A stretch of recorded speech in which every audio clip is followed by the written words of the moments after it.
सरल क्लासेज में सभी का स्वागत है। पिछला जो चैप्टर हमने शुरू किया था उपसहसंयोजक यौगिक, उसके अंदर हमने लिगैंड के बारे में पढ़ा था। और लिगैंड में हमने कितने टाइप पढ़े थे? 3, एक दंतुक लिगैंड, द्विदंतुक लिगैंड और बहुदंतुक लिगैंड। ठीक है ना।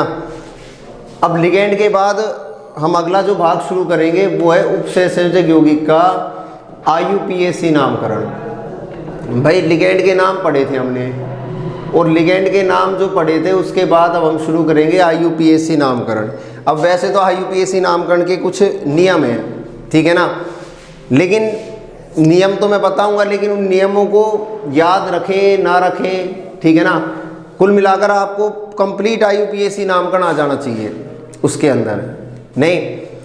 और कोई भी IUPAC नामकरण जो आएगा, उस IUPAC नामकरण की स्थिति क्या होगी वो देखनी है हमें। अगर हम किसी IUPAC नामकरण की बात करें तो हमारे सामने संकुल की स्थिति होती है, यानी IUPAC नामकरण के रूल, ठीक है ना। उपसहसंयोजक यौगिक में नोमेनक्लेचर जो होता है, अब ऐसा नहीं होता कि कुछ कहते हैं कि भाई IUPAC नामकरण तो केवल ऑर्गेनिक केमिस्ट्री में ही होता है, ठीक है ना। IUPAC नामकरण इनऑर्गेनिक में भी होता है, यानी कोऑर्डिनेशन कंपाउंड में भी IUPAC नामकरण होता है। और IUPAC नामकरण यहाँ पर लिगैंड के आधार पर होता है, ठीक है ना। उसके लिए IUPAC नामकरण के कुछ रूल है, नियम है। और नियम क्या है? हमने ये कहा था कि किसी भी संकुल के अंदर, कोई भी जो संकुल होता है उस संकुल के अंदर एक उदाहरण लिया था K4FeCN का होल 6, ठीक है। अब इस संकुल में था क्या? कुछ नहीं, इसके अंदर पहला जो भाग था वो धनायन का था। ये जो वर्गाकार कोष्ठक था इसको क्या कहते थे? समन्वय मंडल। और इस समन्वय मंडल में क्या हुआ है? इस समन्वय मंडल में धातु है, और इस धातु से कौन जुड़ा हुआ है? लिगैंड जुड़ा हुआ है, ठीक है ना। तो धातु से लिगैंड जुड़ा हुआ है नहीं, लेकिन इस IUPAC नामकरण के भाग में धातु और लिगैंड जो है उसके आधार पर यदि हम नामकरण करते हैं तो नामकरण की जो सीरीज होगी, नामकरण की जो सीरीज होगी उसकी शुरुआत कैसे होगी? उसके लिए हमें ज़रूरी है कि इसके अंदर जो केंद्रीय धातु है, इस केंद्रीय धातु का हमें सबसे पहले ऑक्सीकरण अंक निकालना सीखना पड़ेगा। इस केंद्रीय धातु का क्या निकालना सीखेंगे? ऑक्सीकरण अंक, ठीक है ना। और ऑक्सीकरण अंक निकालना बड़ा सरल है। किसी भी केंद्रीय धातु का ऑक्सीकरण अंक कैसे निकालते हैं? तो उसके लिए सबसे पहले IUPAC नामकरण में हम ऑक्सीकरण अंक निकालना सीखे, यानी ऑक्सीकरण अंक। और ऑक्सीकरण अंक कैसे निकाला जाता है? उदाहरण है K4FeCN का होल 6, ठीक। ये एक एग्जाम्पल है, इसका हमें ऑक्सीकरण अंक निकालना है। तो इसमें केंद्रीय धातु का ऑक्सीकरण अंक निकालते हैं। जैसे केंद्रीय धातु क्या है? Fe है, तो हम ऑक्सीकरण अंक Fe का निकालेंगे। तो कैसे शुरुआत करेंगे? माना Fe का ऑक्सीकरण अंक X है, ठीक है। माना Fe का ऑक्सीकरण अंक कितना है? X है। चूंकि K बराबर +1 होता है, भाई पोटेशियम का ऑक्सीकरण अंक +1 होता है, वैलेंसी +1 होती है। Cn लिगैंड था और Cn का -1 होता है। लिगैंड की सीरीज में बताया था Cn क्या है? Cn एक दंतुक ऋणावेशित लिगैंड है, ठीक है ना। तो Cn कैसा लिगैंड था? एक दंतुक ऋण आवेशित लिगैंड है, ठीक है। अब हम ऑक्सीकरण अंक निकालें तो हमारे सामने पोटेशियम है, पोटेशियम की संख्या है 4, पोटेशियम का अंक +1, ठीक है ना। तो 4 गुणा +1। अब हम जैसे ही Fe पर जाएंगे तो प्लस का चिन्ह लगाएंगे। एक तो हिस्सा ये हो गया, ये तो हिस्सा पोटेशियम का हो गया। इसके बाद Fe पर जाएंगे तो प्लस का चिन्ह लगाएंगे। Fe का कितना माना है? X माना है, प्लस Cn का कितना? -1, और Cn की संख्या कितनी है? 6, और बराबर 0। इसके माथे पर कुछ नहीं है, इसलिए बराबर कितना? 0। तो ये 4 + x - 6 बराबर 0, x - 2 बराबर 0, x बराबर +2, ठीक है। तो इस उदाहरण में Fe का ऑक्सीकरण अंक कितना आया? +2 आया। तो कोई भी एग्जाम्पल है संकुल का, आप उस संकुल के उदाहरण में उस धातु का यानी केंद्रीय धातु का ऑक्सीकरण अंक निकाल सकते हो। और जब केंद्रीय धातु का ऑक्सीकरण अंक निकाला जाएगा तो उस अंक में X माना जाएगा, ठीक है ना। उस अंक में जिस धातु का यानी जिस केंद्रीय धातु का ऑक्सीकरण अंक निकाल रहे हैं उसको क्या मानेंगे? X। अगर धनायन दिया है तो उस धनायन की वैलेंसी लिखो, लिगेंड की वैलेंसी लिखो, धनायन की वैलेंसी +1, लिगेंड की -1, ठीक है ना। इन सबको जोड़ो, जोड़ोगे तो इसका मान कितना आया +2।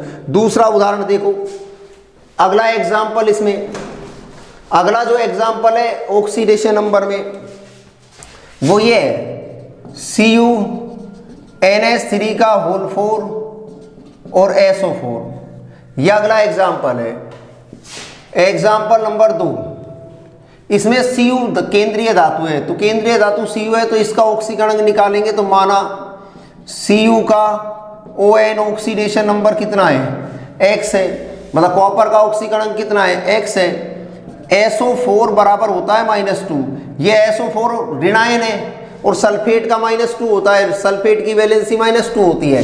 NH3 एक दंतु उदासीन लिगेंड है, इसकी वैलेंसी 0 होती है, ठीक है ना।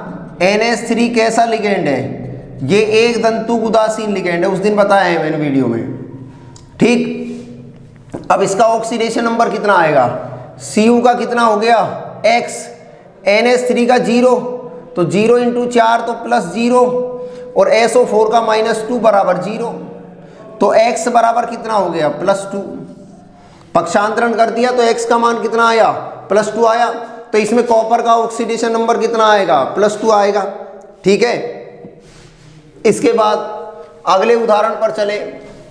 अगर एग्जाम्पल इस टाइप का है, एग्जाम्पल नंबर 3 FeCN का होल 6 -3, ये उदाहरण है। तो इसके अंदर कैसे करेंगे, केंद्रीय धातु Fe है, माना Fe का कितना है X है, ठीक है ना। चूंकि Cn अभी बताया था एक दंतु ऋणायन है, -1 होता है, तो Fe की जगह तो X लिख दिया, Fe की जगह Cn की जगह -6, एक Cn का -1 तो 6 का -6 बराबर, अब बराबर इसके माथे पर -3 है तो बराबर में कितना लिखेंगे -3।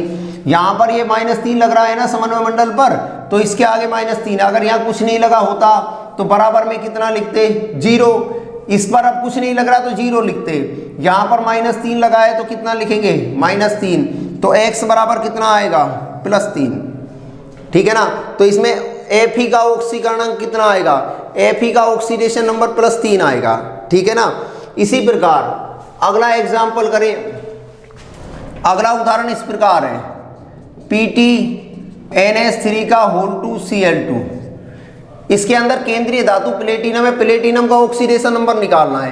प्लेटिनम का ऑक्सीडेशन नंबर निकालेंगे तो माना प्लेटिनम का कितना है X है, चूंकि NH3 बराबर अभी उदासीन एक दंतु लिगेंड है, NH3 कितना होता है 0, Cl -1, Cl क्या है ऋणावेशित एक दंतु लिगेंड है तो Cl का -1, ठीक है ना। इन संख्याओं को जमाएंगे तो प्लेटिनम का X हो गया, NH3 का 0 हो गया, Cl का -2 हो गया बराबर 0। इस पर कुछ नहीं लगा तो बराबर में 0 लिखेंगे, तो X बराबर कितना आ गया, X बराबर +2 आ गया। तो इसके अंदर प्लेटिनम का ऑक्सीकरण कितना आ गया +2 आ गया, ठीक है।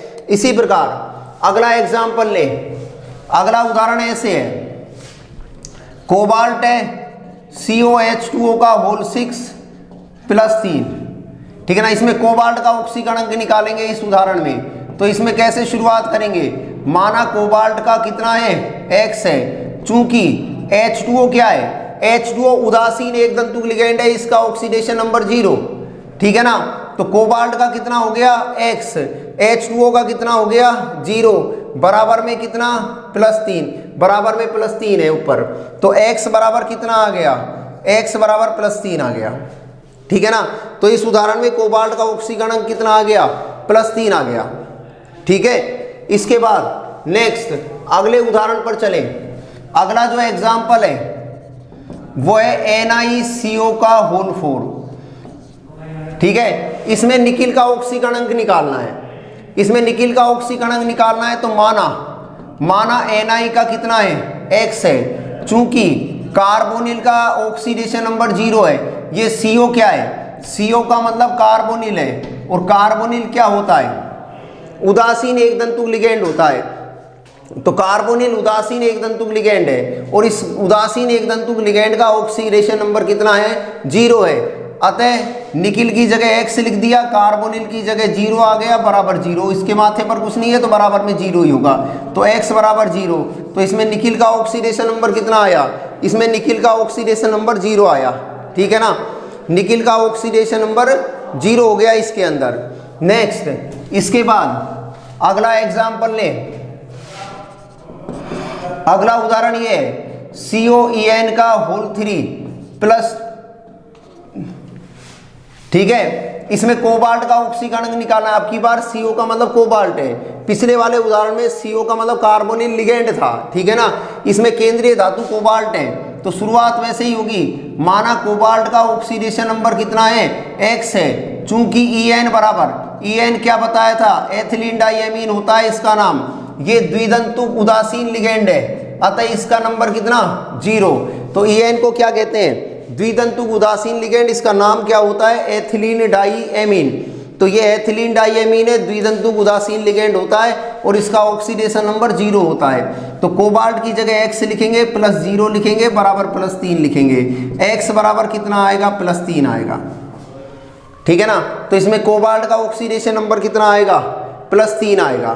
नहीं, इसके बाद अगले एग्जाम्पल पर चलें, अगला उदाहरण देखो, मैं एक एक उदाहरण करवा रहा हूं इसमें, ठीक है ना। अब आगे देखो, इसके अंदर अगला एग्जाम्पल इस टाइप का है। मानो अगला उदाहरण ये है, पीछे हमने K4 लिखा था, तो अब की बार K3 ले लें, K3FeCN का होल 6, इसमें Fe का निकालना है। माना Fe का कितना x, चूंकि पोटेशियम है, पोटेशियम +1 होता है, ठीक है ना, Cn -1 होता है, तो पोटेशियम कितने हो गए 3 प्लस x -6 बराबर 0, कुछ नहीं है तो 0 आएगा, तो x -3 बराबर 0, x बराबर +3, ठीक है ना। तो K3FeCN का होल 6, इसमें Fe का ऑक्सीकरण कितना आ गया, +3 आ गया, ठीक है। नेक्स्ट अगले उदाहरण पर चले, अगला एग्जाम्पल अगर लें तो अगला उदाहरण ऐसे है, NaAgCN का होल 2, ठीक है ना। इसमें Ag का ऑक्सीकरण निकालना है, क्योंकि Ag केंद्रीय धातु है, इस उदाहरण में Ag केंद्रीय धातु है, तो Ag का ऑक्सीकरण निकालना है।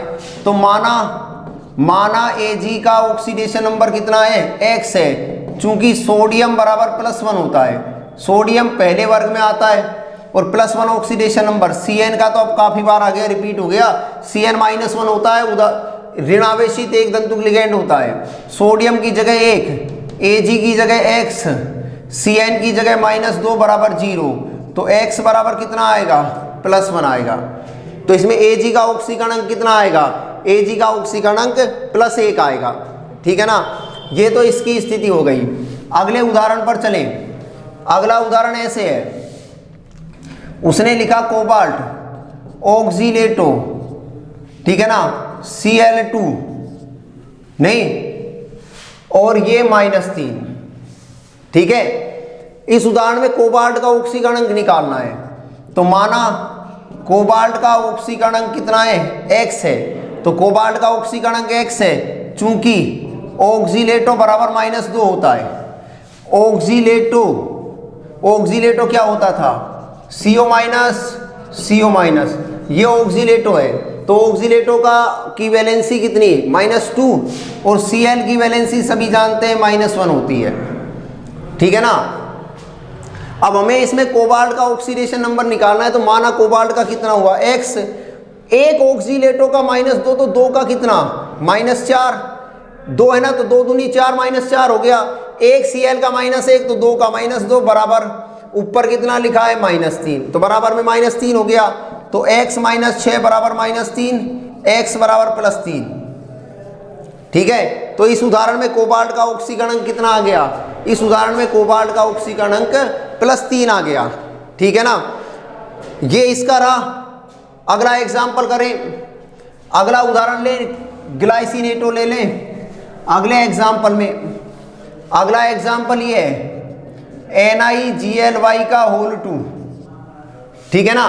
अब ये ग्लाइसिनेटो है, इसमें निकिल का निकालना है, तो माना Na का कितना है, माना Na का x है, चूंकि चूंकि GLY बराबर -1, GLY ग्लाइसिनेटो द्वितंतुक लिगेंड होता है और ऋणावेशित होता है। ये ग्लाइसिनेटो की संरचना होती है CO-। ये संरचना किसकी है? ग्लाइसिनेटो। ग्लाइसिनेटो द्वितंतुक लिगेंड है, इसमें 2 दाता परमाणु होते हैं, पहला ये रहा, दूसरा ये रहा। पहला नाइट्रोजन है, दूसरा ऑक्सीजन है, ठीक है ना। तो इसमें 2 दाता परमाणु है, इसके आधार पर हम ऑक्सीकरण निकालेंगे इसका। तो एक निकिल का X, ग्लाइसिनेटो का -2 बराबर 0, ऊपर कुछ नहीं है तो बराबर 0। तो X बराबर कितना हो गया? X बराबर +2 हो गया। तो इसमें निकिल का ऑक्सीडेशन नंबर कितना आया है? निकिल का ऑक्सीडेशन नंबर +2 आ गया, ठीक है। इसके बाद नेक्स्ट अगले एग्जाम्पल पर चले। अगला उदाहरण ले। अगला उदाहरण ये है FeCO का होल 5। नहीं, अब आपको करने हैं सारे उदाहरण। इस FeCO का होल 5, इसमें ऑक्सीडेशन नंबर निकालना है। नंबर दूसरा एग्जाम्पल है CrCO का होल 6, ठीक है ना। अब पहले उदाहरण में तो Fe का अंक निकालना है, दूसरे में क्रोमियम का निकालना है। तो माना Fe का कितना? माना Fe का कितना है? X है ऑक्सीडेशन नंबर। चूंकि CO क्या है? CO का मतलब कार्बोनिल लिगेंड है और कार्बोनिल लिगेंड की कितनी होती है? 0। तो Fe की जगह X, ये 0 हो गया, +0 बराबर 0, X बराबर 0। ऐसे ही क्रोमियम है, इसमें क्रोमियम की कितनी? X, कार्बोनिल की 0 बराबर 0, X बराबर 0, ठीक है ना। तो इस उदाहरण में भी ये मेटल कार्बोनिल यानी धातु कार्बोनिल यौगिक है। इसमें धातु से कार्बोनिल लिगेंड जुड़ा है, इसमें भी धातु से कार्बोनिल लिगेंड जुड़ा है। इसमें धातु कार्बोनिल लिगेंड में धातु का ऑक्सीकरणांक 0 आ गया, इसमें भी धातु कार्बोनिल लिगेंड में धातु का ऑक्सीकरणांक 0 आ गया, ठीक है ना। तो दोनों का ऑक्सीडेशन नंबर कितना आया है? 0 आया है इसमें। अगला उदाहरण ले। अगला एग्जाम्पल जो है ऑक्सीकरणांक का, वो कल ये था Fe4 FeCN का होल 6 का होल 3, ठीक है ना। अब इसमें इस Fe का निकालना है। तो माना ये जो Fe है इसका ऑक्सीडेशन नंबर कितना होगा? X है। इस Fe का कितना है? X है। अब इस Fe का +3 है, इसका आयनन सिखाया था। तो ये कैसे टूटता था? ये टूटता था 4Fe+3 और ये होता था FeCN का होल 6 -4। ऐसे आयनन करते थे। ये जो हिस्सा है इसके माथे पर तो 4 जाएगा, इसके माथे पर 3 आएगा, ठीक है ना।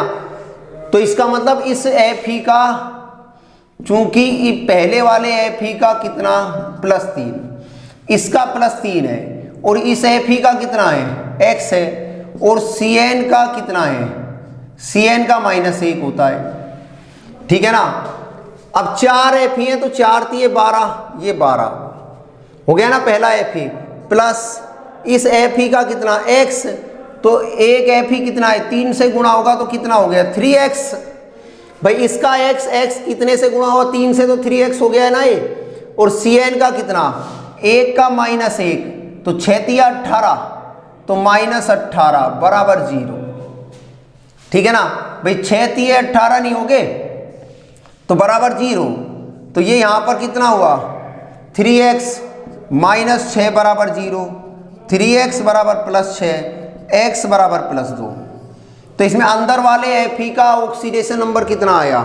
अंदर वाले Fe का +2 आया, ठीक है ना। इस तरह आप किसी भी केंद्रीय धातु का ऑक्सीकरणांक निकाल सकते हो, ठीक है ना। केंद्रीय धातु का ऑक्सीकरणांक निकाला जा सकता है जिसके अंदर कोई भी एग्जाम्पल हो। नहीं, उसमें यदि आपको लिगेंडों के आवेश पता है तो आप किसी भी केंद्रीय धातु का ऑक्सीकरणांक निकाल सकते हो। अब इस पर आधारित जो भी प्रश्न है, ठीक है ना, उनको आप करोगे। कल नेक्स्ट वीडियो में इसी ऑक्सीडेशन नंबर को आगे बढ़ाएंगे, ठीक है ना।